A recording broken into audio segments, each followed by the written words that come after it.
On her map, a story from the Saltscar universe. Chapter 4. The seal cracked like a knuckle breaking. Vess stood at the window in yesterday's shirt, the harbor below him still dark, the packet vessel's lantern swinging at the dock where the harbor master's boy was tying off the bowline. The bureau envelope had been wedged between two tariff updates. Standard placement, standard wax. He'd known it by weight before he turned it over. Too heavy for acknowledgement, too light for recall. 2 items. He unfolded the first. Extension noted. Oversight review initiated. Expect bureau presence within the week. No greeting, no closing. Corin's hand, the precise, unhurried script of a man who scheduled islands-like appointments. Vess read it twice. Oversight review. Not audit, not inquiry. Review, the word the bureau used when the machinery had already decided and needed a body present to sign the paperwork. The second item was worse. A revised assessment template, identical to the one locked in his transit case except for a single addition at the bottom of the 3rd page. A new field, boxed and numbered, inserted between viability determination and recommended transition timeline. Recommended disposition of local survey materials. His thumb stopped on the word disposition. Not review. Not incorporation. Disposition, the term for evidence being processed out of existence. They wanted Kay's data. Her father's charts, the composite curve with the acceleration that couldn't be explained by bureau models, not copies, originals. On Pelus, this field had appeared in the closeout package. On Vath, 3 weeks after he'd filed his determination. On Sidon, same. On Korak, same. Always after. Never before the assessment was complete. Corin was collapsing the sequence. Audit, acquisition, determination, no longer sequential. Parallel. The machine wasn't accelerating. It was skipping the steps that left evidence of process. Vess read the template a 3rd time. His hands had a fine tremor he couldn't still. Whatever arrived on the next vessel wouldn't be cargo. He pulled on his boots and was out the door before the harbor master had finished counting crates. Kay opened the door half asleep. Bare feet on cold stone, linen nightgown twisted where she'd turned in bed, hair unbound and falling across one eye. She pushed it back and saw him. Vess on the step, the bureau envelope in his hand, held the way a man holds a wound report, away from his body, fingers white at the edges.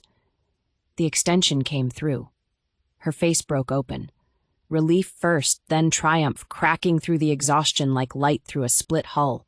A grin that transformed her, that erased the surveyor and the grief and the weeks of careful distance, and left something young and fierce and unguarded. She grabbed his arm and pulled him across the threshold. We have time. She was already moving, already talking.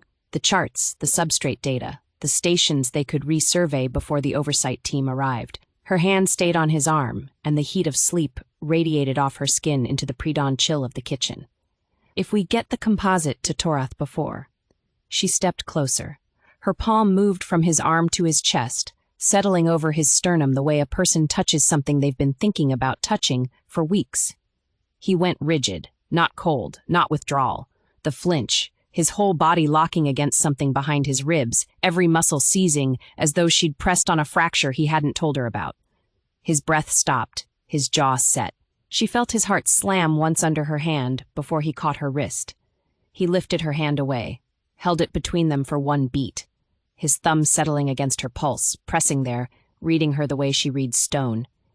Then he set it down like something fragile he was not allowed to keep. Kay, listen. This isn't, he swallowed. This is not good news. His voice cracked on the last word. The sound it made was not frustration. It was the sound of a man who knows what he's done and cannot say it to the person it was done to. He was gone before she could answer. The door hung open behind him, pre-dawn air flooding the kitchen, filling the space where he'd stood with the smell of salt and the harbor and nothing. Lyra was on the stairs.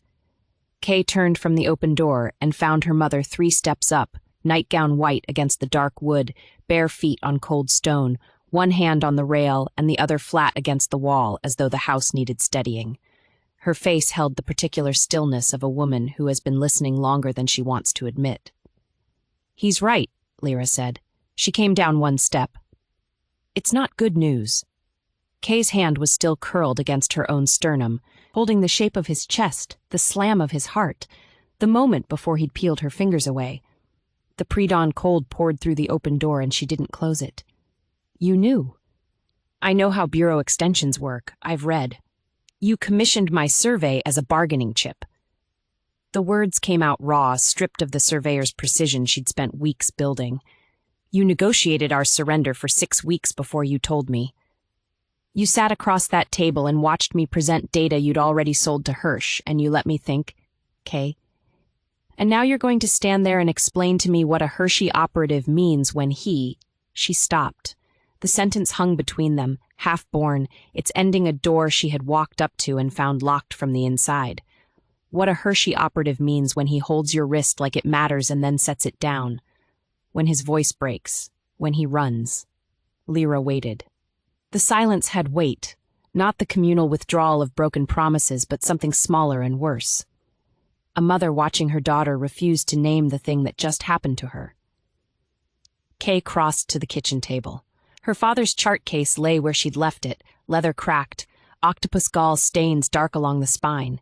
She picked it up and pressed it against her chest, ribs, sternum, the same place her hand had been on his, and walked past Lyra up the stairs without another word. The bedroom door closed, not slammed, closed with the careful deliberation of someone who cannot afford to break one more thing. Lyra stood in the kitchen. The open front door breathed cold air across the stone floor. She crossed to it, and on the step, face down where he'd dropped it or left it, she couldn't tell which, and the difference mattered, lay a bureau envelope, unsealed, its contents half visible in the gray light. She picked it up, carried it to the table, and sat in her husband's chair. She read it twice. The second time her lips moved. The rock remembered where he'd sat. Kay pressed her palm flat against the basalt shelf at the northwestern station. The same shelf, the same pre-dawn cold, and felt the 6 inches of empty space beside her like a missing tooth. 2 nights ago, his hand had shifted a centimeter toward her knee and stopped. This morning, his thumb had found her pulse and held it, hard enough to leave a print she could still feel, then set her down like something he'd stolen. She opened the substrate profiles. The pages were creased where his fingers had held the corners, offering and restraining in the same grip. Bureau regression models, stamped internal, distribution list of 1. Her father's descending numbers, 41, 36, 29, ran beside the Bureau's own substrate readings at stations 3, 4, and 6. The same stations, the same values. Her father's concentric circles, pressed twice into the paper at Station 4, sat precisely where the Bureau's analyst had flagged anomalous signatures and then left the follow-up column empty. He saw what they saw. They buried it. He dug. And the man who brought her the proof of the burial was the man who'd served the system that filled the grave. She laid the pages across her knees. Every action Vess had taken pointed toward her. The classified satchel opened without his transit case, the sabotaged interim report dressed in the Bureau's own passive syntax, 5 nights matching her father's data against the institutional record with hands that never shook. The flinch pointed away, his body locking not against her but against something behind his ribs that her touch had struck like a survey pin hitting rotten stone. Both couldn't be true. Both were. The evidence for trust and the evidence for flight lived in the same hand, the same thumb, the same cracked voice saying, not good news to a woman barefoot on cold stone. The ground hummed beneath her, low, subsonic, settling into her ankle bones, the way it had at Station 4 in the southern headlands, the sound of something draining out of the earth that nobody powerful would name. She didn't look down. Vess couldn't walk slowly. He took the harbor stairs 2 at a time, the dead man's descending numbers burning behind his eyes, 41, 33, 26, 19, and the shape they'd made when Kay pinned them beside the Bureau's substrate readings still hanging in his vision like an afterimage. 4 islands, the same stations, the same gaps. He'd carried the answer for 14 months and hadn't known it was an answer. He locked the shutters, lit the lamp, pulled the secondary case from under the bed and broke the combination seal, the one that held documents nobody should know he possessed. Pages kept from previous deployments, anomaly reports he'd copied instead of returning, a substrate profile from Tessevar he'd slipped into his personal effects the night before the closeout team arrived. And the page, older than anything else in the case, its ink the color of rust, lifted from the archive's pre-cataclysm holdings between requisition forms and pressed flat against his ribs on the walkout, a language he couldn't fully read, diagrams that had meant nothing for 14 months, a theft that would end his career and possibly his freedom if anyone ever checked the index. Now he emptied it all. Kay's father's hidden list, bureau profiles from Tessevar, Ahmed, Calsothis, Peller's Rock, his own assessment notes, decommissioned station records with their stamped dates and empty follow-up columns, everything across the desk, the floor, the bed.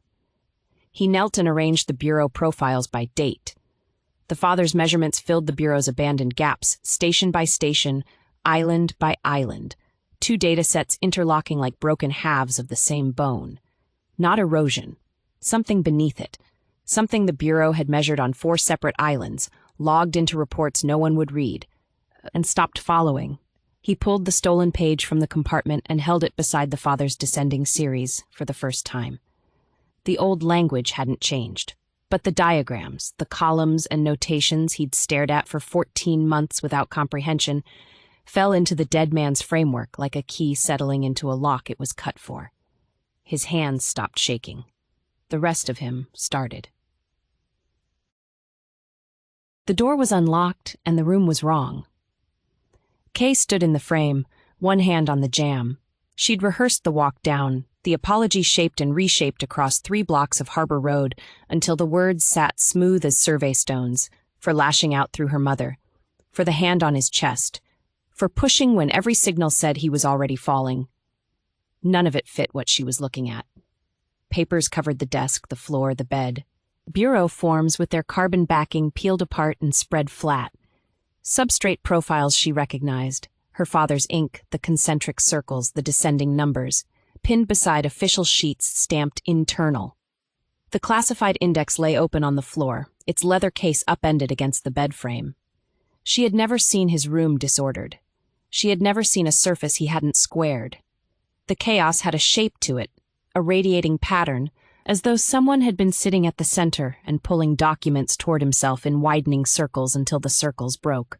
She backed out without touching anything, pulled the door shut with the same deliberate care she'd used on her own bedroom that morning. On the Harbor Road, Dak sat cross-legged over a torn net, fingers working the mesh without looking. She stopped 3 paces away. The bureau man? Dak tilted his chin toward the seawall, didn't pause his hands. She found him on the stone, legs over the water, boots nearly touching the surface, hands flat on the granite beside his thighs, palms down, the posture of a man reading rock, except he wasn't reading anything. He was staring at the middle distance where the harbor mouth opened to gray sea. She sat beside him, started the apology. His face was the color of ash. He didn't turn, didn't blink, didn't register her voice or her weight on the stone or the silence when she stopped talking. Whatever had happened in that room between dawn and now had emptied him of everything she'd come here to address. The apology died in her mouth. She sat with him, watching harbor water slap the seawall, waiting for him to come back from wherever the pattern had taken him. The liaison's handwriting had changed. Lyra held the message under the council chamber's last oil lamp, turning it against the light. 3 months of unsigned correspondence, no greeting, no closing, no verifiable name, and now this, a full sentence of preamble, a formal sign-off, a name. Assessment timeline extended per assessor's interim recommendation. Revised terms to follow. She read it again. Extended, not cancelled. Revised, not withdrawn. She pulled the original relocation terms from the fold of her council wrap and laid both documents side by side on the basalt table. The architecture was identical. Population distribution across Vero, Tessic, and Hirsch's western corridor. Governance dissolution upon departure. The cultural preservation line still blank. But the timeline had stretched. Where the original assumed weeks, this one assumed months. And in the gap between those 2 versions, she could see the scaffolding of her own 11 letters being repurposed for a structure she hadn't drawn. The sign-off, Corin Vess, Bureau Oversight, not a liaison. not a clerk routing correspondence between tariff notices, a supervisor named, arriving personally. In 3 months of negotiation, no one at the Bureau's end had offered a name. Now one appeared, attached not to her channel, but to the assessor's. She set the message down and pressed both palms flat against the basalt. The stone was cool. The stone did not care about timelines. Her instinct, the one that had carried her through her husband's death, through the shame at the fish-drying racks, through 6 weeks of hidden letters, told her extension was not mercy, it was preparation. A supervisor did not travel to confirm good news. She pulled Kay's latest station figures toward her, the undercutting measurements. The exponential curve with the word Y pressed into the margin. The Eastern Terrace losing 4 families' yield against 11 the year before. None of these numbers had changed because a bureaucrat adjusted a schedule. Lyra gathered her private actuarial sheets, rolled them tight, and walked out into the failing light, toward the harbor, where the packet vessel that had carried this message still sat at anchor, and where something she could not yet name was already taking shape around her daughter. His eyes snapped into focus like a lens clicking home. Vess stood, offered his hand. She took it, and he pulled her up from the seawall in a single motion. No warmth in the grip, no flinch, no hesitation. Something worse than either. Precision. He walked her to the harbor room without speaking, closed the door, stepped over the documents still fanning across the floor, and went to the desk, to a drawer she'd never seen him open. He lifted out a sheaf of pages that looked nothing like his bureau stock. Older paper, brittle at the edges, yellowed to the color of weak tea. Bureau classification stamps on every page, ink faded to rust. Between the stamps, text she almost recognized. Old dialect, the root language surfacing in fragments between passages that slid away from comprehension like water through fingers. Words she could nearly read, surrounded by words no one alive could. This has been in the Bureau's classified archive for decades. His voice was level, emptied. Parts of it describe something that looks like a method for reversing what's happening to Mara. He set the pages in her hands. Most of it I can't read. No one alive can read all of it. She scanned the first page. A phrase. Substrate coherence restored through communal, then a term she couldn't parse, then silence. The second page, diagrams of energy flows, annotations in a register that made her eyes ache with almost understanding. The ghost of a solution wrapped in everything the centuries had stolen.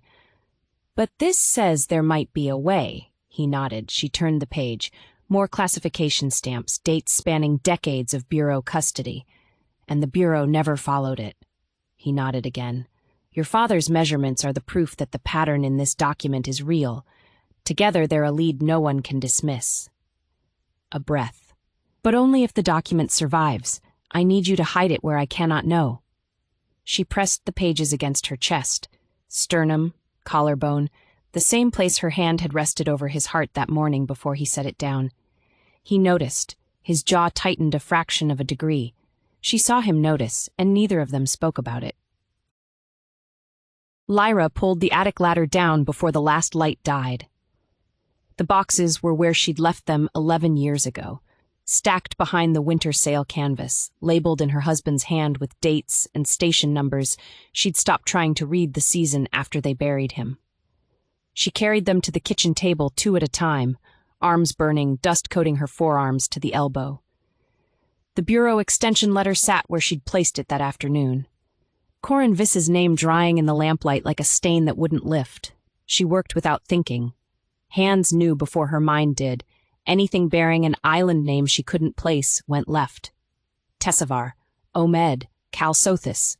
Names in his careful script, cross-referenced against substrate profiles she had never understood. Concentric circles bisected by lines, numbers descending in columns that meant nothing to her and everything to a dead man. Left stack. Correspondence with coastal observers on 3 islands. Envelopes she'd never opened, seals she'd never broken, because breaking them meant admitting he'd been doing something beyond Mara, and she had not asked what. Left stack. Routine station logs, tide tables, local recession lines. Right stack. Ordinary, explainable, safe. She wrapped the left stack in oilcloth from the fishing stores, tied it with hemp cord.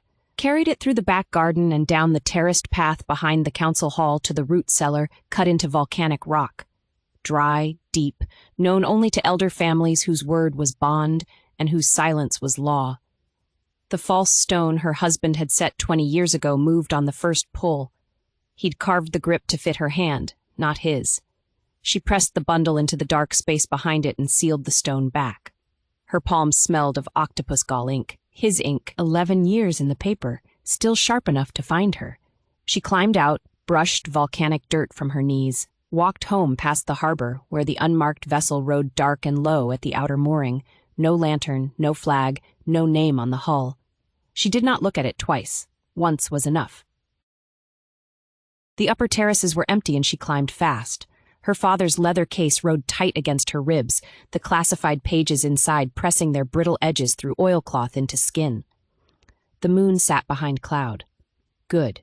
She moved by feel, bare hands on volcanic rock still holding the day's heat, feet finding the path her body remembered before her mind could map it. 9 years old, her father's hand on her shoulder, his voice, storm cash, for when you can't get down. She hadn't understood then why a surveyor needed a hiding place.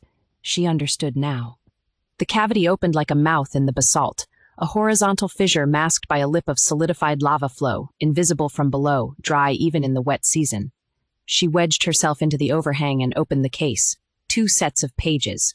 The Bureau's classified remediation text, brittle, rust-stamped, old dialect phrases surfacing like bones through sand. Her father's charts, octopus gall ink, his private symbols, the descending numbers that ran beneath islands he'd walked and she'd never seen.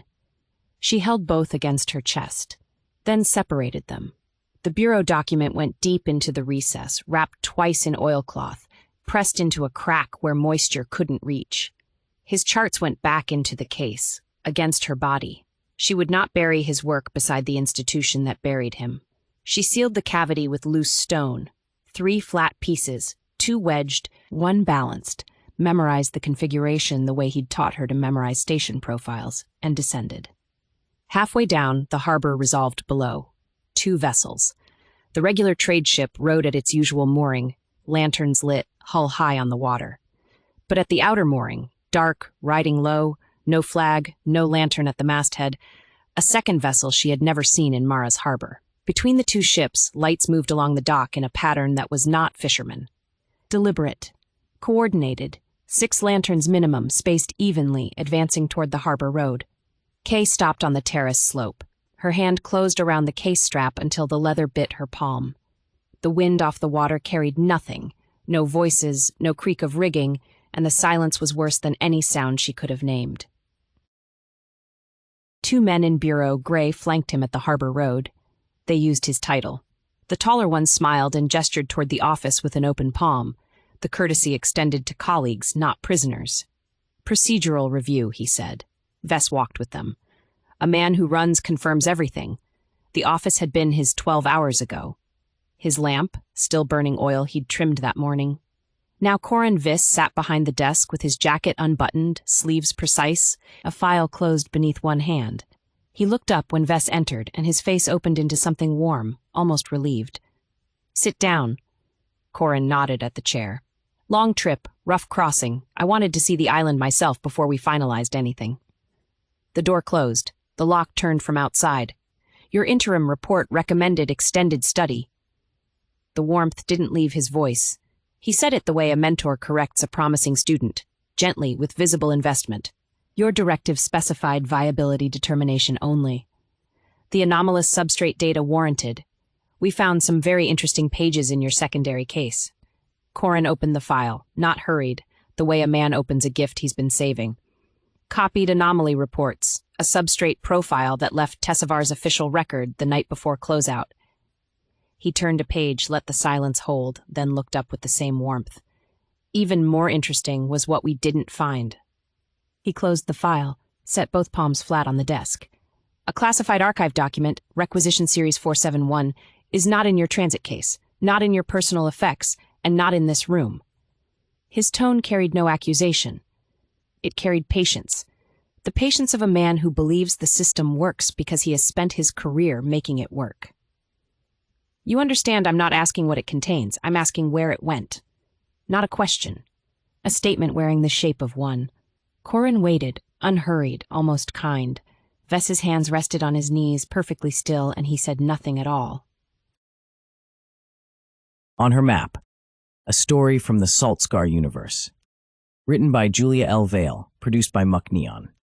New chapters every Saturday. Follow the Saltscar social accounts for daily reels.